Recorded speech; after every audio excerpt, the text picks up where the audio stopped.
You know what's really ironic? She actually suggested I tried dating other people too, as if that would somehow fix everything. Like it isn't bad enough watching her swipe through dating app matches. Now she wants me to do the same? No thanks. I still have my self respect, even if she thinks that makes me outdated. Hey, I'm Maya. I'm 35 and work as a graphic designer. Ever have one of those ideas that lodges itself in your brain and won't let go? That's exactly what happened to me with the concept of open relationships. I've always been the type of person to question things, why we do what we do, why we follow these societal rules that were established ages ago. That's just who I am. I remember sitting in my favorite cafe, this cozy little spot called Be There, scrolling through Instagram. That's when I stumbled on a post about modern relationships, and it was like a light bulb went off. Why should love be limited to just one person? Isn't that such an old-fashioned idea?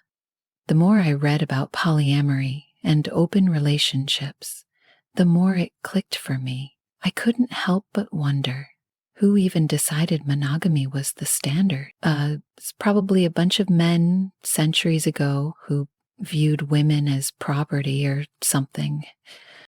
That evening, I couldn't focus on anything else. The idea made so much sense. Breaking free from traditional constraints and embracing a new way of thinking. I mean, we don't expect a single friend to meet all our friendship needs. So why do we expect one partner to meet all our romantic and emotional needs?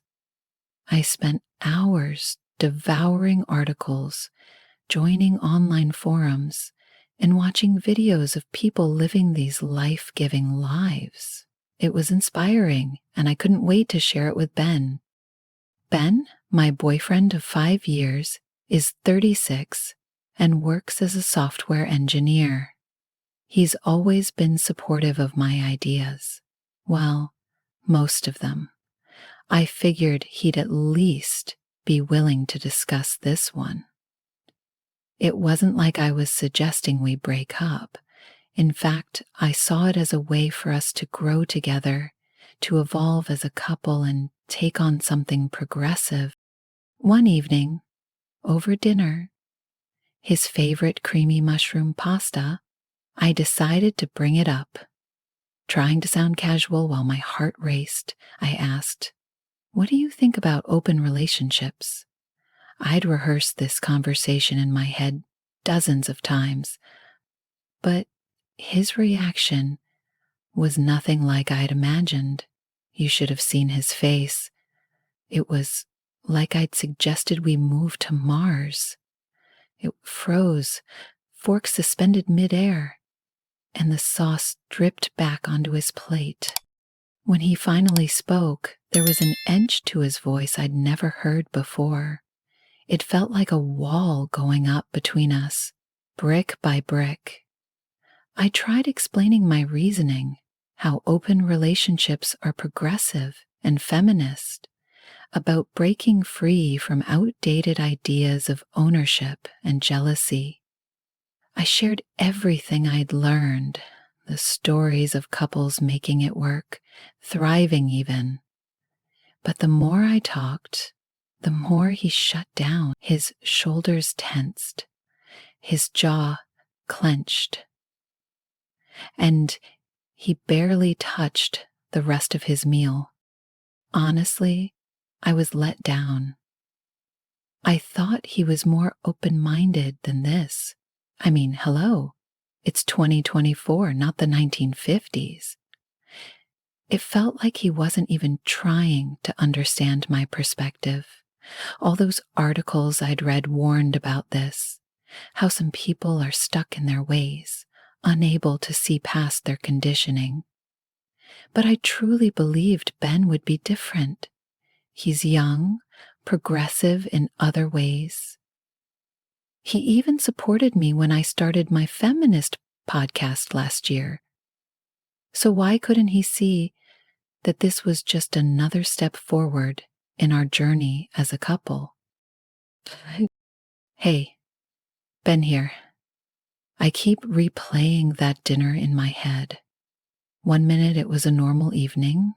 Maya had made her amazing mushroom pasta, and we were chatting about our day and weekend plans. The next, my entire world tilted sideways. Open relationship? Was she serious? The meal I had been enjoying suddenly felt heavy in my stomach. Look, I'm not some jealous, controlling guy, or at least I don't think I am. But when Maya started talking about seeing other people while staying together, it hit me like a punch to the gut. It felt like the air had been knocked out of me.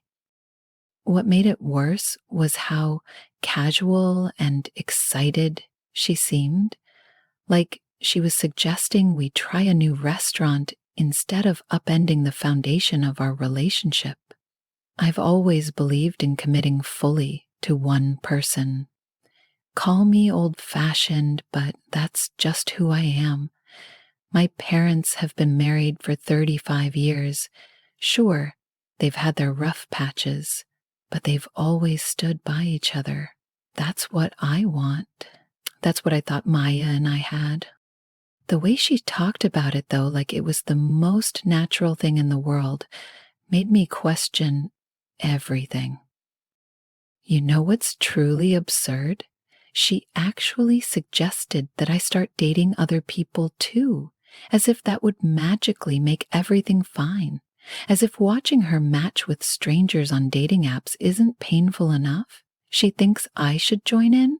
No thanks. I still have enough self-respect to avoid that, even if she sees it as outdated. Hi, I'm Maya. I'm 35 and a graphic designer. Ever had an idea take root in your mind and refuse to let go? That's exactly what happened to me with the concept of open relationships. I've always been someone who questions the status quo, why we do things a certain way, why we follow societal rules that feel arbitrary. It's just who I am. I vividly remember sitting in my favorite cafe, this quaint little spot called Be There, scrolling through Instagram. That's when I came across a post about modern relationships, and suddenly everything clicked. Why should love be confined to one person? Isn't that idea a little outdated? The more I read about polyamory and open relationships, the more it resonated. Who decided monogamy should be the default anyway? Probably some ancient men who thought women were property. That night, I couldn't think about anything else. The concept seemed so liberating, breaking away from traditional constraints and exploring something new. It made so much sense. We don't expect one friend to fulfill all our needs. So why do we place that unrealistic expectation on romantic partners? I spend hours researching, reading articles, joining forums, and watching videos about people living these empowered, liberated lives. It was exciting, and I couldn't wait to share it with Ben. Ben, my boyfriend of 5 years, is 36 and works as a software engineer. He's usually open to my ideas. Well, most of them. I thought he'd at least be willing to discuss it. I wasn't suggesting we break up.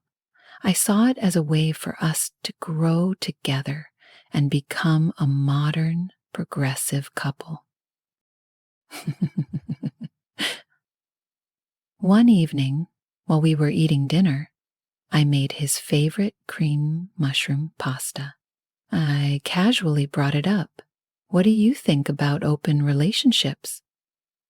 I asked, trying to sound nonchalant, even though my heart was racing. I I'd rehearsed this conversation countless times in my head, but his reaction caught me off guard. He froze, fork hovering mid-air, soft dripping back onto his plate. When he finally responded, his tone had an edge I'd never heard before. It felt like a wall was going up between us, brick by brick. I tried explaining my thoughts, that open relationships are feminist and progressive, a way to challenge outdated ideas of jealousy and ownership. I shared the stories I'd read of couples thriving in this lifestyle, but the more I talked, the more closed off he became. His shoulders stiffened, his jaw clenched, and he barely touched his food. Honestly, I was disappointed. I thought he'd be more open-minded. It's 2024, not the 1950s. It felt like he wasn't even trying to understand.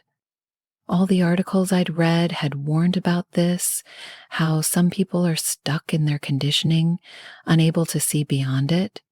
But I truly believed Ben was different. He's young, progressive in other areas, and even supported me when I launched my feminist podcast last year. Why couldn't he see that this was just another step in our evolution as a couple? Hey, I'm Ben. That dinner keeps replaying in my head. One moment, it was a regular evening. Maya had made her amazing mushroom pasta, and we were chatting about our days and weekend plans. The next, everything shifted. Open relationship? Was she serious? The meal I'd been enjoying suddenly felt like a weight in my stomach. Look, I don't see myself as a controlling or possessive guy, at least I never thought I was. But when Maya started talking about seeing other people while staying together, it felt like a punch to the gut. What hurt even more was how casual and excited she seemed, like she was suggesting we try a new restaurant instead of reshaping the foundation of our relationship. I've always believed in giving my all to one person. Call me traditional, but that's just who I am. My parents have been married for 35 years. Sure, they've had their struggles, but they've always supported each other. That's what I thought Maya and I had. Listening to her talk about this idea, though, made me question everything. It was like she'd stumbled on some profound truth, and I was too blind to see it. It wasn't just her words. It was the way she made me feel, like I was wrong for wanting the life we already had. She kept throwing around terms like toxic monogamy and patriarchal values, and with every word I felt smaller, like I was suddenly the villain for believing love means choosing one person every day and staying committed to that choice. I tried to share how I felt, but she just looked at me like I was some prehistoric creature who hadn't realized it was extinct. It wasn't about being progressive or old-fashioned. It was about what I valued, what I wanted from my life. Where was the Maya who cried during the notebook, who told me last month that she'd never felt so secure in a relationship? All she wanted was a fresh seed. That night, I couldn't sleep. I kept imagining her with other men, going on dates, sharing moments that I thought were ours alone. The thought made me feel physically sick. Around 3 a.m., I got up and sat in the living room, staring at the photos of us on the wall. There we were, at the beach last summer, at her sister's wedding, at that silly Halloween party where we dressed as salt and pepper shakers. Weren't those memories enough? Wasn't I enough? Every time I closed my eyes, I saw her smiling at someone else, laughing at another man's jokes. What hurt most was how thrilled she seemed about all of it, like she'd uncovered some groundbreaking discovery that I was too stubborn to embrace. How do you tell someone you love that their dream feels like your nightmare? Last night, Maya downloaded Tinder. She didn't even try to hide it. The pings from her phone, the laughter while she messaged strangers. It was like watching a wreck in slow motion. Each notification was another crack in our already fragile relationship. I'm done pretending this will work. Last night was the final straw. She came home late, smelling like coffee and arrogance, barely acknowledging where she'd been. I don't know how much more of this I can take. Just meeting some friends, she said, like I'm too clueless to figure it out. I've seen the dating app notifications lighting up her phone. Friends, my ass. She doesn't even bother hiding it anymore, letting those alerts pop up right in front of me like she's daring me to react. Do you know what really burns? She acts like I'm the problem here, like I'm some outdated caveman who refuses to evolve. I have so many more problems to worry about, like your old riving. Make him love her already. Well, excuse me for valuing commitment and loyalty. Yesterday, I caught a glimpse of her phone. Some guy named Jake was sending her heart emojis and little coffee cups. My girlfriend. Getting hearts from some random stranger. And she thinks that's acceptable? She left her phone unlocked on the coffee table, so I saw their conversation. They were talking about me, calling me traditionally minded, like it's some insult. When I confronted her, she launched into this well-practiced speech about empowerment and breaking free from societal norms. Give me a break. Since when did loyalty and respecting your partner's feelings become oppressive? She's picked up this whole new vocabulary now, terms like ethical non-monogamy, relationship anarchy, and polycule. Hearing it all makes me want to puke. This morning, I deleted every photo of us from my Instagram. All of them. Gone. That sweet picture from our anniversary dinner 2 months ago? Deleted. The one from our hiking trip? Gone. The Christmas shots with my family? Gone. She noticed, of course, and had the nerve to ask why I was being so dramatic. Gone. That sweet picture from our anniversary dinner 2 months ago? Deleted. The one from our hiking trip? Gone. Dramatic? I'm dramatic because I don't want to share my girlfriend with every guy in town because I believed in us? My friend Mike says I should just walk away, and he's right. I'm not sticking around to watch her explore while treating our 5 years together like some outdated tradition she's outgrown. If she wants freedom, fine. She can have all the freedom she wants. I'll pack up my things this weekend and let her precious new poly family help her with the rent. She's writing about me like I'm some cautionary tale, the poster child for toxic monogamy. Well, congratulations, Maya. You've opened my eyes to the stranger you've become. And then she actually had the audacity to suggest I start dating too? Like watching her line up dating app matches isn't painful enough, she thinks I should do the same. No thanks. I still have my dignity, even if she thinks that makes me old-fashioned. I'm not interested in her so called progressive utopia. I'm just done, completely done. The apartment feels so empty now. It's been a month since Ben moved out, and I can't get used to the silence. His coffee mug isn't in the sink anymore. His shoes aren't by the door. His side of the closet is nothing but empty hangers now. I never thought something as small as empty hangers could hurt this much. You know what's ironic? I deleted all those dating apps yesterday.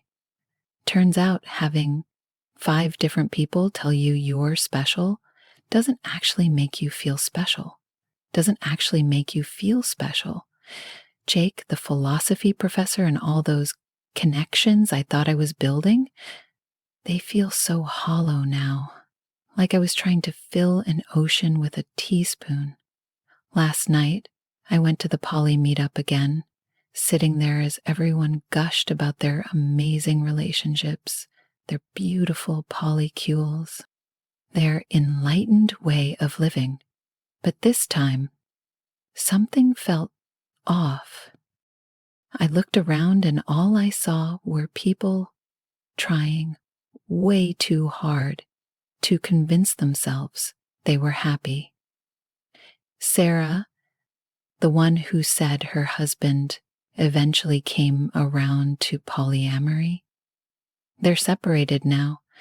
Funny how she left that detail out before. I keep thinking about that last morning with Ben. He was packing his books, and I was in the kitchen spouting all my buzzwords about freedom and evolution. God, I want to go back and shake myself. What was I even breaking free from? A man who loved me fully, who looked at me like I was his everything. Yeah, really oppressive stuff, Maya. You nailed it. The worst part is knowing I did this to myself. All those articles, forums, and meetups, they were an echo chamber. I was so busy trying to be enlightened that I didn't see I was destroying something real for something theoretical. The freedom to swipe on strangers, the right to have coffee with people who only know the highlights of my life. Last week, I saw Ben at our old coffee shop. He was with someone, a woman with long brown hair. They were laughing, and she touched his arm. It felt like a punch to the gut.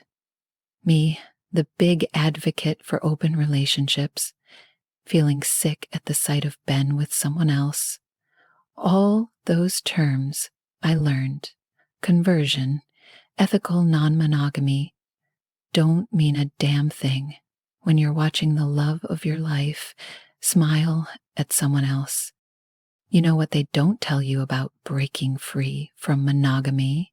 They don't tell you about the nights spent scrolling through old photos, crying over jokes you can't share anymore. They don't warn you about waking up and reaching for someone who's no longer there. They don't mention how expanding your capacity for love can shrink your ability to be loved deeply by one person. I started journaling again, not that fake blog about authentic love, but my real journal. I found an entry from last year where I wrote about how safe Ben made me feel, how much I loved that he chose me every single day. What happened to that, Maya? When did I start seeing that choice as a cage instead of a gift? My mom called yesterday. She didn't say I told you so, but I could hear it in her silence. She listened as I cried and said something that won't leave my head. Sometimes, honey, the grass isn't greener on the other side. It's greener where you water it. I've been thinking about messaging Ben, trying to explain how wrong I was. But what would I even say? Sorry I threw away our relationship because I got caught up in some ideological bubble? Sorry I made you feel like our love wasn't enough? The words feel hollow. Besides, I saw how happy he looked with that woman. He deserves that. Someone who knows what they have when they have it. So, here I am, surrounded by all this freedom I thought I wanted, feeling more trapped than ever. Turns out, the chains I was so desperate to escape were actually the foundation holding everything together. And now I realize the truth. Some old-fashioned ideas, like loving one person completely, aren't outdated at all. They're just timeless.